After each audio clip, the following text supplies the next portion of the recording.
네, 엠마오입니다. 저번에 올린 어떤 푸념 같은 영상에서 여러분들이 정말 많이 응원해 주셔서 정말 감사했습니다. 여러 댓글들을 보다가 조금은 염려가 되었던 게, 그 영상 마지막에 제가 문구를 넣었단 말이에요. 근데 그 문구 때문에 저한테 응원 댓글을 보내셨나? 근데 그 문구를 잘 보시면 첫 번째로 저한테 응원 댓글을 써달라는 말이 아니라 그냥 응원하고 싶은 분들께 써달라라는 얘기였고, 그 다음 두 번째로 밑에 스타벅스 쿠폰을 준다는 얘기가 아니었죠. 네, 그냥 약간 위트 섞인 글이었는데, 혹시 그 댓글 달면 스타벅스 기프티콘 주는 줄 알고 그래서 이렇게 댓글이 많이 달린 건가 하는 염려가 좀 들더라고요. 네.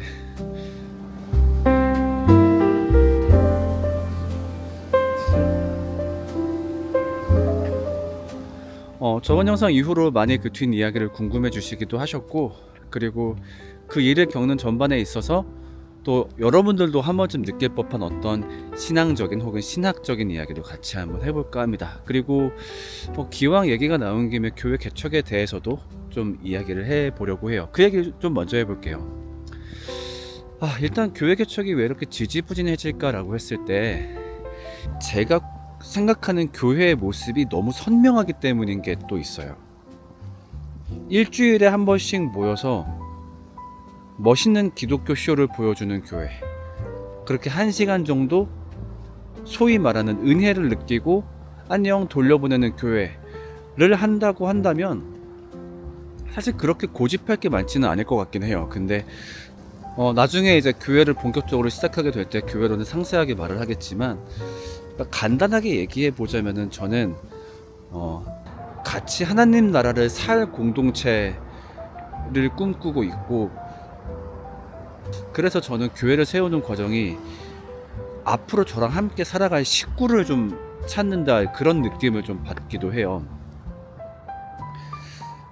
그래서 그런 교회를 실제로 만들려면은 상당히 구체적인 교회론이 필요하거든요. 기존 교회와 비슷한 부분도 있을 것이고, 통상적인 부분에서 과감하게 멀어져야 되는 부분들도 있고, 그렇게 교회론을 디자인하고 나니까 공간이 굉장히 중요한 거죠. 왜냐면은 제가 공간 자체에 관심이 많은 것도 있고, 실제로 공간은 그 공간에 사는 사람들의 철학을 많이 반영을 하거든요. 그런 점에서 제가 구현할 교회론이 가장 잘 펼칠 수 있는 공간적 상황은 마당과 내 집과 교회가 함께 있는 구조이겠다 생각을 했고, 그런 여건을 찾으려고 하다 보니까 와, 울린다. 아무튼 다시, 그래서 그 교회론이 가장 잘 구현되려면은 마당과 교회와 집이 함께 있는 구조여야겠다 생각이 들었고, 그걸 준비하기 위해서 조금 무리를 했던 거죠. 이 고민을 나눴을 때 어떤 분들은 그렇게도 말씀을 하시죠. 그러면은 일단 상가 교회나 뭐 아니면 공간 대여로 시작을 한 다음에 나중에 네가 원하는 그런 형태를 만들어 가면 되지 않겠냐. 근데 그것도 맞고 지향할 수 있는 방법 중에 하나인데, 제가 그거를 웬만하면 안 하려고 했던 이유는 뭐였냐면은, 그러니까 찾아올 공동체원들을 맞이하면서 그분들을 바라보는 애초에 내 시각 자체가 너무 야망에 가득 찰 것 같은 거예요. 오케이, 이제 이 사람들 모여가지고 헌금을 거둔 다음에 공간을 짓고 해야지. 그렇게 공동체원들을 바라보고 싶진 않더라고요. 그러니까 물론 그런 것들이 자연스럽게 이루어지면 문제가 안 된다고 생각하는데, 애초에 내가 아까 얘기했던 마당 교회 사택이라는 플랜을 가지고 있는 상태에서 상가교회를 시작한다면 계속 내가 바라는 지향점이 있다 보니까 사람들을 맞이할 때 자꾸 어떤 내 야망을 도와줄 나의 서포터 개념으로 바라볼 것 같은 거죠. 근데 저는 그거는 제가 생각하는 목표관하고는 맞진 않는 것 같아요. 그리고 뭐도 있었냐면은 뭐 많은 분들이 아시겠지만, 제가 외적으로 지난 2년간 굉장히 좀 뭐랄까 좋은 일이 많았잖아요. 노골적으로 얘기할게요. 그러니까 노을이 저희 아들내미랑 같이 공연도 하고 광고도 찍고 하면서 참 지난 2년간 어떤 그런 경제적으로 많이 해방되는 시간들을 보냈어요. 물론 사업하시는 분들이 그 돈을 들으면은 야 그거 버는 거 갖고 무슨 해방이에요 라고 말씀하실지 모르겠는데, 정말 심각한 상황 앞에 있었던 저희 가정 입장에서는 지난 2년간 누렸던 축복들이 어이없을 정도로 너무 감사하고 신기한 시간들이었죠. 그러면서 뭔가 제 안에 모종의 부채의식이 좀 생겼어요. 그러니까 나한테 이렇게 좋은 일이 생긴 이유는 뭘까? 나보다 더 훌륭한 사람들도 저렇게 고생하고 있는데, 그러면 최소한 나중에 교회를 할 때 그 공간 비용만큼은 내가 알아서 해결해야 되겠다 라는 그런 어떤 부채의식이 좀 있었던 것 같아요.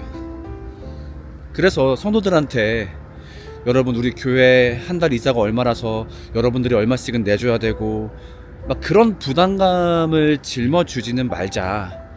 그래서 원래 이제 어떤 교회 모습을 계획하고 추진하면서 나중에 내가 찾아올 교회 공동체원들한테 선물을 준비한다, 이제 그런 마음으로 그 모든 것들을 계획했던 것 같아요. 그래서 공동체원들한테 짠! 이 공간을 선물해 줘야지. 근데 이제 결론적으로는 그 플랜들이 상당히 무리한 플랜임을 인정하지 않을 수가 없었고, 그래서 그 플랜들을 수정할 수밖에 없는 것 같아요. 그래서 내가 하고 싶은 일과 할 수 있는 일의 어떤 중간점을 잘 찾아야 되겠죠. 그래서 그 모양들이 좀 잡히게 되면은 또 다시 한번 알리도록 하겠습니다. 지금 너무 다른 얘기로 많이 돌아왔는데 그래서 결론적으로 그 저번 영상에서 되게 손해를 볼 수도 있었던 그 일 어떻게 됐나요? 라고 많이 물어주시는데, 결론부터 얘기하자면은 큰 손해를 보는 걸로 마무리가 되었습니다.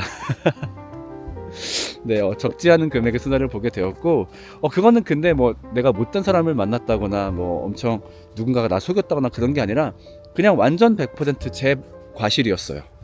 제가 잘 알아보지 않았고 실수한 탓에 이제 그런 빵꾸가 생기게 되었죠.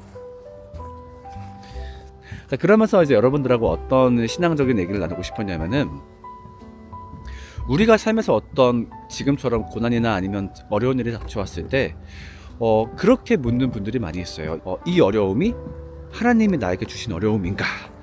라는 생각이 들 때가 있는 거죠. 근데 그런 것들을 한번 고민해보는 자체는 굉장히 좋은 것 같아요. 실제로 하나님이 나에게 어떤 일을 통해서 우리가 좀 깨닫기를 바라는 메시지가 있을 수 있고, 우리가 한 번쯤 주님을 떠올려 봐야 되는 게 있을 수 있죠. 또 무엇보다 말씀 중에 하나님이 징계하시기도 한다 라는 구절이 분명히 있으니까요. 자, 근데 어떤 경우에는 사실 지금 저처럼 본인의 과실이 명백함에도 본인의 과실은 떠올리지 않고 자꾸 하나님의 어떤 계획, 하나님의 뜻만 자꾸 묻는 사람들도 있어요. 예를 들면 제가 참 갑갑하게 봤던 케이스 중에 하나인데, 자기가 말을 못듣게 했어, 누군가한테. 그래가지고 그 사람하고 관계가 깨지면서 좀 골치 아픈 상황이 발생한 거죠. 그러면은 내가 그때 그 말을 하지 말았어야 됐는데 라고 생각을 하는 게 아니라, 하나님이 나를 왜 이런 고난 가운데 놓으셨을까요? 막 이런 말을 하는 사람이 있어요. 와, 진짜 옆에서 보면 약간 복장 터지는 게 있어요. 아니, 하나님 얘기를 왜 해? 지가 말 함부로 해가지고 욕먹어 놓고서. 그럼 마땅히 자기 반성과 자기 고찰을 먼저 해야지. 그러니까 그렇게 마땅히 자기를 돌아보아야 하는 상황에서 하나님의 뜻만 자꾸 묻는 사람들이 있죠. 근데 약간 그 안에는 어떤 심리도 있는 것 같냐면은, 자기의 잘못을 부정하고 싶은, 혹은 자기 성찰을 회피하고 싶어하는 마음도 좀 들어있는 것 같아요. 그러니까 자기가 이 잘못 때문에 원인이라고 인정하기 싫은 거죠. 아마 하나님이 어떻게 하신 걸 거야, 하나님이 나한테 무슨 메시지를 던진 걸 거야.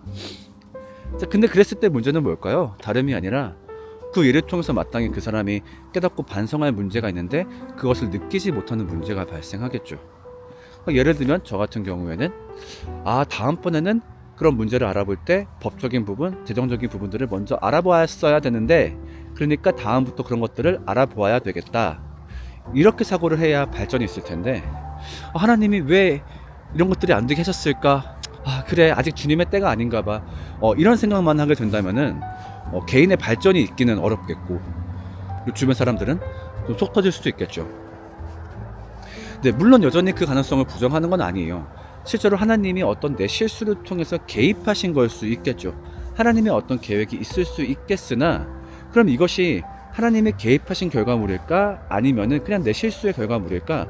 우리는 그것을 정확하게 알 수 있는 방법은 없습니다. 그렇기 때문에 일단 우선은 내가 잘못한 부분은 무엇일까? 내가 반성할 부분은 무엇일까? 그걸 생각하고 난 다음에 혹시 하나님의 개입하심인가? 를 떠올려도 늦지 않다고 생각합니다. 자, 그러면 그렇게 물어볼 수 있을 것 같아요. 세상 가운데 그럼 하나님이 개입하지 않은 일이 있다는 얘기입니까? 네, 저는 분명히 있다고 봅니다. 왜냐면은 우리가 성경을 보게 되면은 인간이 하나님의 뜻과 반대되는 선택을 하고, 그리고 그 선택 때문에 하나님이 분노하시는 일을 참 많이 보게 되죠.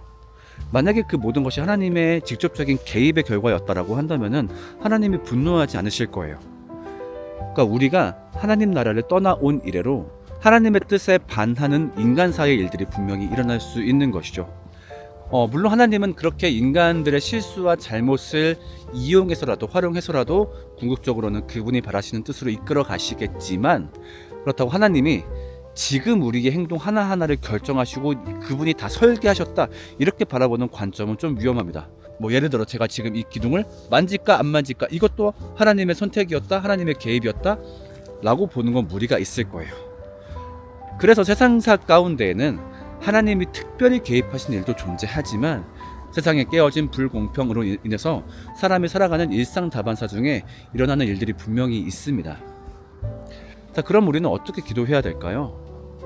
내가 잘못한 일이 명확한 경우라고 한다면은, 주님, 제가 이러이러한 잘못을 해서 이런 일이 벌어졌네요. 그런데 주님, 이 모든 일들이 결국 주님이 보시기에 기쁜 대로 흘러가면 좋겠습니다. 이 일 가운데 제가 마땅히 깨달아야 될 것, 반성해야 될 것을 알게 하시고, 혹여 주님이 어떤 필요에 따라서 지금 이 고난을 저한테 주신 것이라고 한다면은 주님의 그 계획이 제 삶 가운데 온전히 이루어지길 원하고, 저에게 하나님을 찬양하는, 하나님을 기뻐하는 마음은 변하지 않게 도와주세요 라고 이야기하는 게 맞겠죠. 사실 어떤 때는 내가 잘못하지도 않았는데 삶 가운데 어떤 아픔이 벌어졌다라고 한다면은 이것이 하나님의 개입입니까? 를 묻는 것도 방법이겠지만, 어떤 때는 그냥 그 아픔을 진솔하게 고백하는 게 제일 좋은 것 같아요. 주님 앞에, 주님, 당신의 계획이신지 무엇인지는 모르겠지만 이것 때문에 너무 고통스럽습니다. 주님, 제 마음 가운데 평안 허락하시고, 또 주께서 허락하신 교회 공동체를 통해서 이 문제들을 함께 싸워나갈 수 있게 도와주세요. 그 아픔의 원인이 하나님이라고 떠올렸을 때 내가 어떤 뜻을 발견하고 그걸 통해 치유받을 수 있다면은 그것도 좋은 일일 수 있겠지만, 또 어떤 경우에는 이 고통의 원인이 하나님이라고 했을 때 오히려 하나님이 너무 잔인하고 끔찍한 존재로 여겨져서 그분을 거부하게 되는 경우도 있거든요. 우리는 정답은 모릅니다.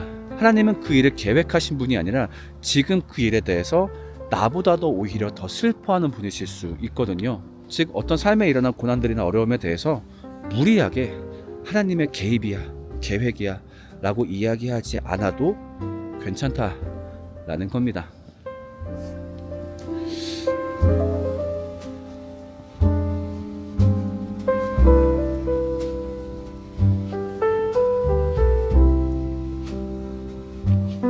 앞으로 이렇게 산책하면서 이야기하는 콘텐츠를 자주 만들지 안 만들지 모르겠어요. 이게 가끔은 푸념을 빙자해서 너무 찡찡거리는 일이 될 수도 있다 보니까, 다음에 만약에 이런 걸 찍게 된다면은 너무 제 어떤 힘든 얘기 안 하고, 좀 좋고 밝은 얘기 하면서 여러분께 또 인사드리겠습니다. 실외에서 이렇게 영상 찍는 것도 나쁘지 않은 것 같아요. 그렇죠? 아마 그래서 또 많이 봐주셨던 게 아닐까 싶습니다. 네, 우리 또 다음 영상으로 만나겠습니다. 지금까지 엠마오였습니다. 감사합니다. 그리고 혹시 오해하실까봐, 혹시나 그 발생한 손해 금액을 여러분들이 보내주신 후원금에서 썼다고 생각하실까봐, 절대 그렇지 않습니다. 여러분께 후원금을 요청할 때 제가 분명히 교회 공간을 위한 후원금이라고 약속했기 때문에 그 지금 후원금들은 단 한 푼도 쓰지 않고 잘 모여 있습니다. 나중에 교회 공간을 위해서 잘 활용하겠습니다.